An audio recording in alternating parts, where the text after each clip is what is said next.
تھے مسلمانوں کے یہاں جا کر دیکھو، مسلمانوں کے یہاں معاملات دیکھو، ان کا عائلی پریوارک کس طریقے سے مضبوط ہوتا ہے۔ ماں کا مقام ماں ہے، بیوی کا مقام بیوی ہے، اولاد اولاد کے مقام میں ہے، باپ باپ کے مقام میں ہے۔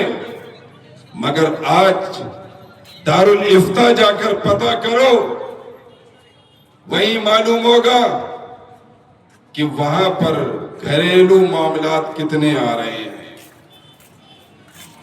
کیا وجہ ہے کہ طلاق کا معاملہ بڑھتے جا رہا ہے؟ کیا وجہ ہے کہ شوہر اور بیوی کے درمیان دوریاں بڑھ رہی ہے؟ کیا وجہ ہے ماں اور اولاد کے درمیان دوریاں بڑھ رہی ہے؟ اس کی ایک وجہ ہے کہ ہم سب رسول اللہ کی تعلیم سے دور ہو گئے ہیں، ہم سب غوث اعظم کی تعلیم سے دور ہو گئے ہیں، ہم سب خواجہ کی تعلیم سے دور ہو گئے ہیں، ہم سب صابر پاک کی تعلیم سے دور ہو گئے ہیں، ہم سب وارث پاک کی تعلیم سے دور ہو گئے ہیں۔ اگر ہم ان کے مقصد اور ان کے مشن کو لے کر چلتے تو ہمارے گھروں کے اندر جنگ و جدال نہ ہوا کرتی، ہمارے گھروں کے اندر جھگڑے نہ ہوتے، ہمارے گھروں کے اندر طلاق جیسے واقعات نہ ہوتے، ماں اور بیٹے کے درمیان جھگڑے نہ ہوتے، کیونکہ ان تمام بزرگوں کی ایک تعلیم رہی ہے، اور وہ تعلیم کیا ہے؟ رسول اللہ صلی اللہ تعالیٰ علیہ وسلم کی تعلیم، کہ پورے جہان میں پیارے آقا صلی اللہ تعالیٰ علیہ وسلم کے کلمے کا اعلان کرنا اور ان کی تعلیم کو پورے جہان میں بیان کرنا، یہی مقصد ہے۔ بخاری شریف کی حدیث پاک ہے، عبداللہ ابن مسعود راوی ہیں، عرض کرتے ہیں صحابہ نے پوچھا یا رسول اللہ ایو ذنب اکبر، کون سا گناہ سب سے بڑا ہے؟ کون سا گناہ سب سے بڑا ہے؟ میرے آقا نے فرمایا الشرک باللہ، اللہ کے ساتھ شرک کرنا۔ کون سا گناہ بڑا ہے؟ مجمع بتائیں، پورا مجمع بتائیں۔ اللہ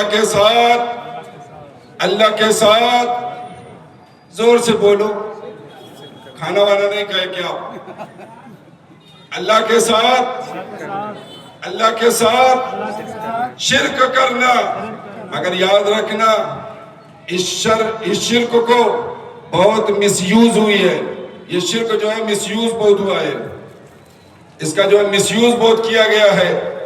آپ دیکھیں گے ہمارے اگل بگل دائیں بائیں لوگ شرک ہو گیا، شرک ہو گیا، یہ ہو گیا، وہ ہو گیا۔ آپ سلام پڑھ لو گے کہیں گے شرک ہو گیا، آپ فاتحہ کر لو گے کہیں گے شرک ہو گیا، آپ سید اسحاق علی مدنی کی بارگاہ میں جاؤ گے کہیں گے شرک ہو گیا۔ لیکن شرک کا مطلب کیا ہے؟ اس کی ڈیفینیشن کیا ہے؟ تو آپ نے تو غوث اعظم کا نعرہ لگایا ہے، غوث اعظم کی مشن پر نظر نہیں رکھی ہے۔ شرک کا مطلب ہے کہ اللہ کے ساتھ یا اللہ کے علاوہ کسی اور کو خدا کہنا، یہی ایک تعریف ہے، یہی ایک ڈیفینیشن ہے۔ اللہ کے ساتھ یا اللہ کے علاوہ کسی اور کو خدا کہنا یہ شرک ہے۔ یہاں سے لے کر وہاں تک اور پورے وشاکھاپٹنم میں کوئی بھی رسول اللہ کا ایک امتی ایسا نہیں ہے جو سید اسحاق علی مدنی کی بارگاہ میں جا کر کہے کہ میں ان کو خدا کہتا ہوں یا خدا کے ساتھ ان کو خدا کہتا ہوں۔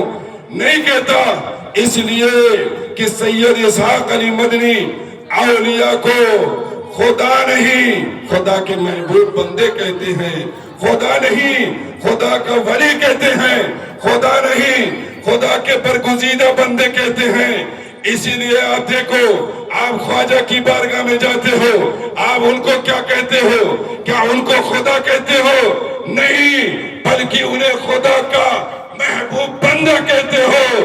آپ غوث اعظم کی بارگاہ میں جاتے ہو، انہیں کیا کہتے ہو؟ بلکہ انہیں محبوب سبحانی کہتے ہو، انہیں غوث اعظم کہتے ہو، انہیں شہباز لمکانی کہتے ہو۔ اور زیادہ طبیعت جھوم گئی تو یوں کہتے ہو امام اہل سنت کی زبان میں کہ واہ کیا مرتبہ اے غوث ہے بالا تیرا، اونچے اونچوں کے سروں سے قدم آڑا تیرا۔ اللہ سبحان اللہ. نعرہ تکبیر، نعرہ رسالہ، علماء اہل سنت، جشن غوث الورا، مسلک اعلیٰ حضرت. سبحان اللہ سبحان اللہ. اب دوسری بات، صحابہ نے پوچھا یا رسول اللہ کون سا گناہ اس کے بعد بڑا ہے؟ نوجوانوں غور سے سننا، آپ کو پیغام دے کر جا رہا ہوں، غوث اعظم کا مشن دے کر جا رہا ہوں، غوث اعظم کا مقصد بیان کر رہا ہوں. نوجوانوں غور کرنا، توجہ ہے. کون سا بڑا گناہ ہے دوسرے نمبر پہ؟ آپ کے ذہن میں آتا ہوگا زنا، آپ کے ذہن میں یہ آتا ہوگا چوری، آپ کے دماغ میں یہ بات آتی ہوگی کہ کسی کا مال لوٹ لینا، ڈکیتی کرنا. نہیں، یہ بڑا گناہ نہیں ہے، یہ بڑا گناہ ہے لیکن دوسرے نمبر پر نہیں ہے.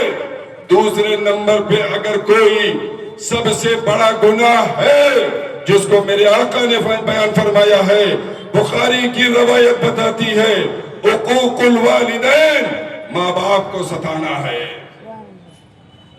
ماں باپ کو تکلیف دینا ہے.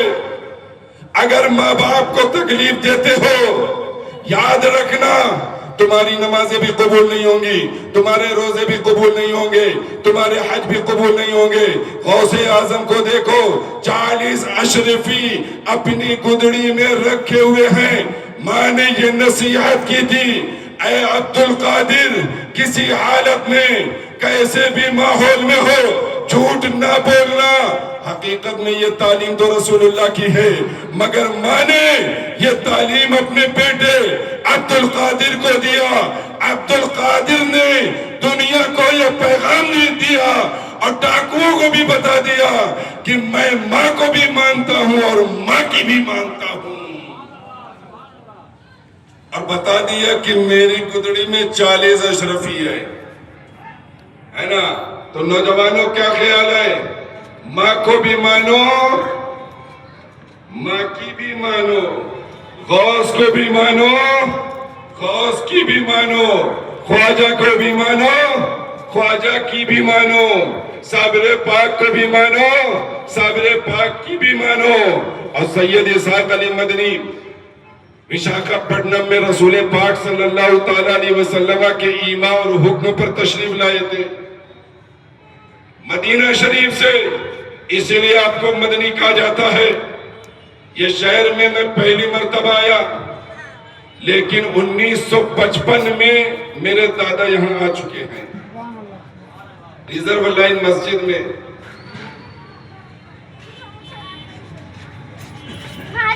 میرے دادا، اور آپ لوگوں کو یہ بتا دوں، اور ایک بہت عجیب غریب اسی شہر میں وہ واقعہ ہوا ہے، اسی شہر میں وہ واقعہ ہوا ہے.